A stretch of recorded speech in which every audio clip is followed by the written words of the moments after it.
Okay, so here's an example of how you're going to work through these, okay? Try not to overthink it. And the most important thing is that you're thinking and trying. Just make sure you can defend your choice. I can see that there could be different possibilities for the different techniques, okay? So here is an example of an option that you did not have so that you can go through it with me, kind of like what you did with the Armageddon, but this time I'm going to be talking you through it. Okay, so starting off, if you haven't seen the movie, then read through the synopsis, okay? In this case, it's Saving Mr. Banks. So the premise here is Walt Disney wants to use the book Mary Poppins for a movie, but the author, P.L. Travers, doesn't like what Disney has in mind. For 20 years, Disney keeps asking her to let him create the film, but he can never get Travers to agree. Eventually, when she's financially strapped, she considers it, but won't approve the film unless Disney creates it exactly like she wants him to. So, she goes to California where Disney and his team work to bring the character of Mary Poppins to life. But Travers is not easily impressed, and even Walt Disney himself wonders what she ultimately wants. Okay? Then I would go through and read the transcript, okay?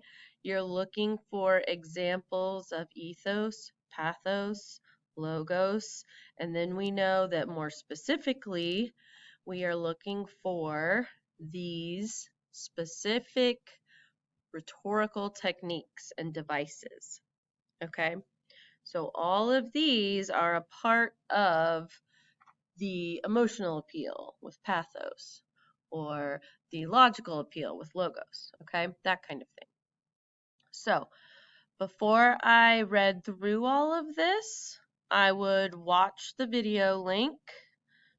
So, I'm not going to pull that up, but it's on the other part of my screen. I would watch the link so you guys have the link to your chosen one. I might have had to update it and put it next to on the HyperDoc, but we were having trouble with some of them going through and being not restricted. I have asked for them to be unrestricted, but if you have to go to YouTube and try to find it, I apologize for that. But most importantly, you have the transcript of it to go through, okay? So I'm going to look at making sure I am comfortable with these definitions, okay? So extended metaphor, rhetorical question, hyperbole, amplification, simile, anecdote, anaphora, polysyndeton, juxtaposition, parallelism, paradox, and epimony, okay? Epimony. All right.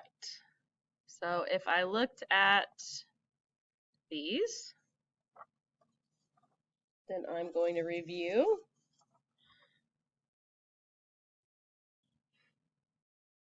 Okay, the extended metaphor is the author's exploitation of a single metaphor or analogy at length through multiple sentences or lines in a story or poem. Okay, so I'm going to be looking for something almost kind of like a recurring theme, but a metaphor, something standing for something else that's going throughout this whole exchange between these two characters.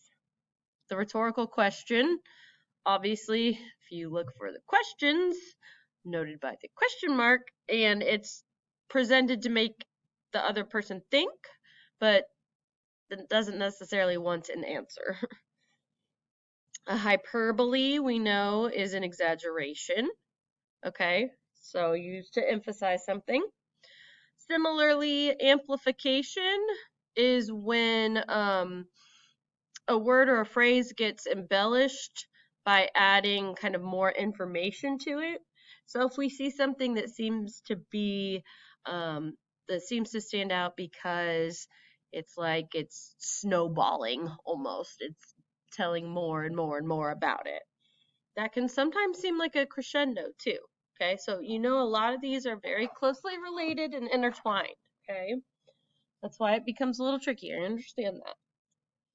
Simile, we know that a simile uses like or as to compare An anecdote is a shorter story, a little tale that someone tells.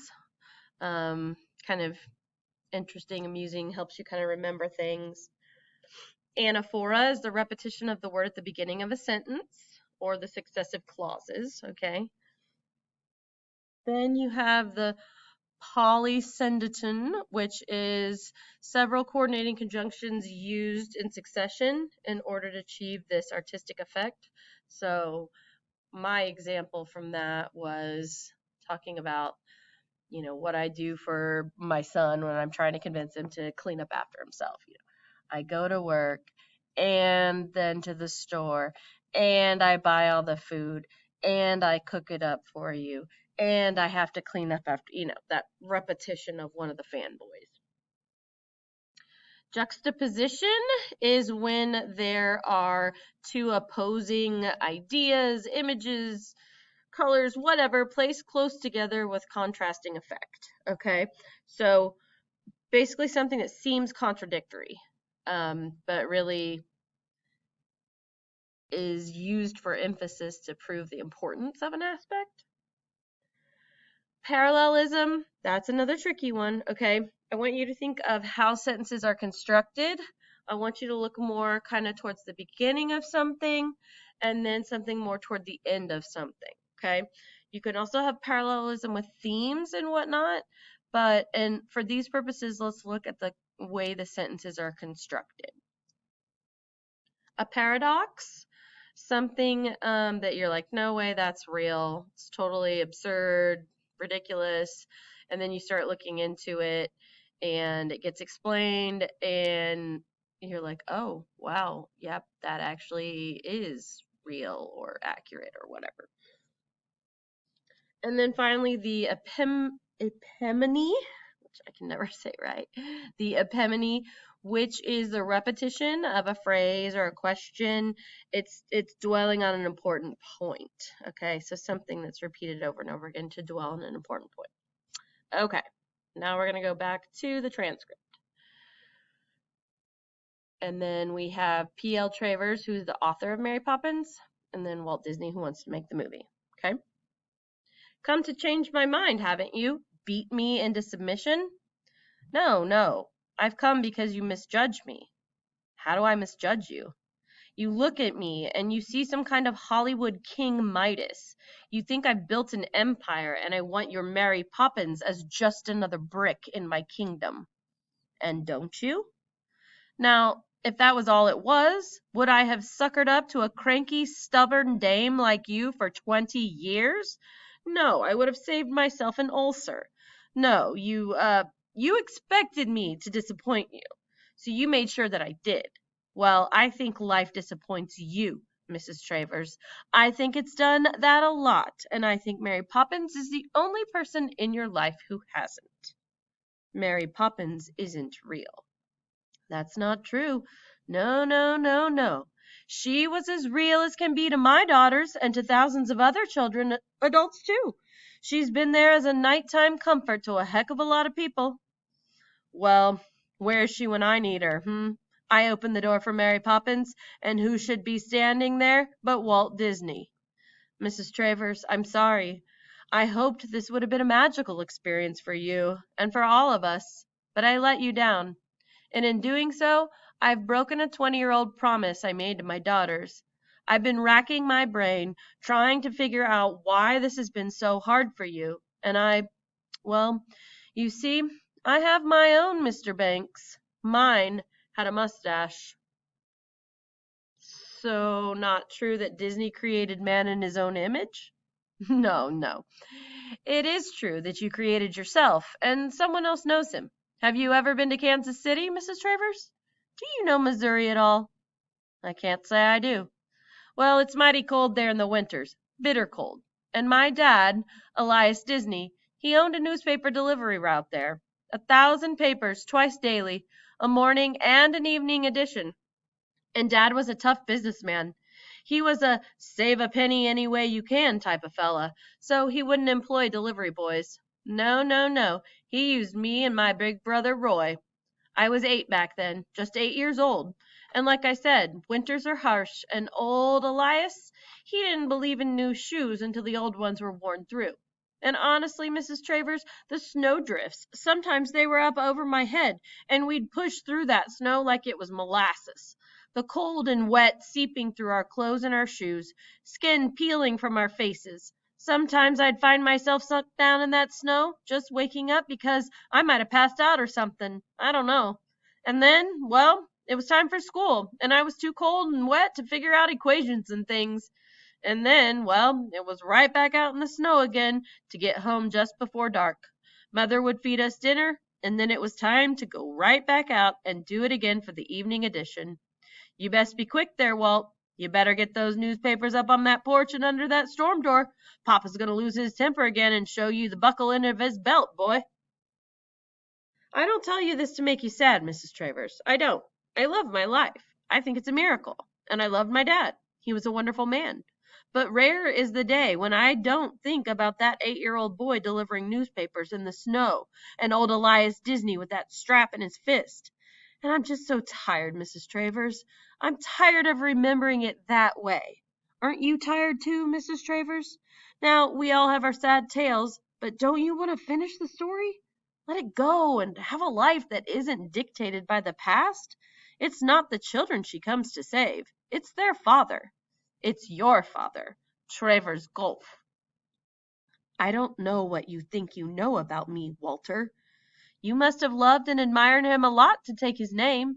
It's him that this is all about, isn't it? All of it, everything. Forgiveness, Mrs. Travers. It's what I learned from your books. I don't have to forgive my father. He was a wonderful man.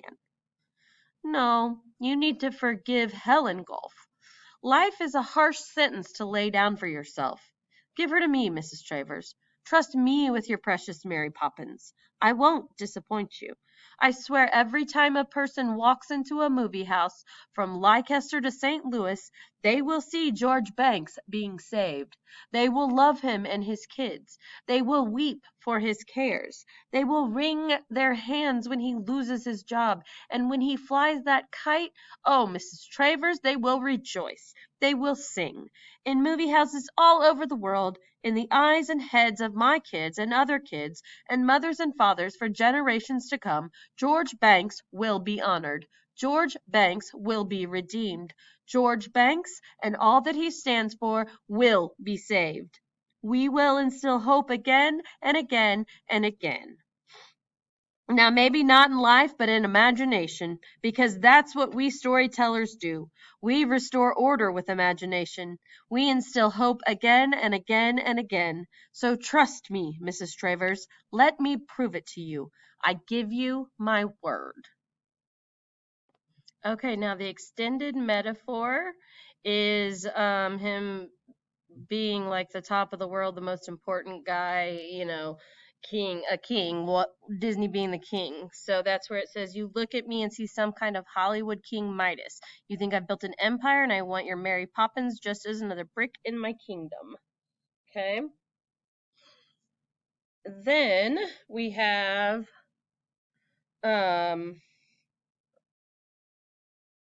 wait, let me see if I can move this. Come back. Okay. The illusion, Disney created man in his own image. That is an allusion to the Bible. God creating man in his own image and Adam. Then we have, it's mighty cold there in the winters, bitter cold. That's the amplification where it's turning it up a bit. Okay, it says mighty cold and then it goes bitter cold. So he's trying to emphasize that. Then our simile, it was like molasses, like it was molasses. So he's talking about the snow like it was molasses. Okay.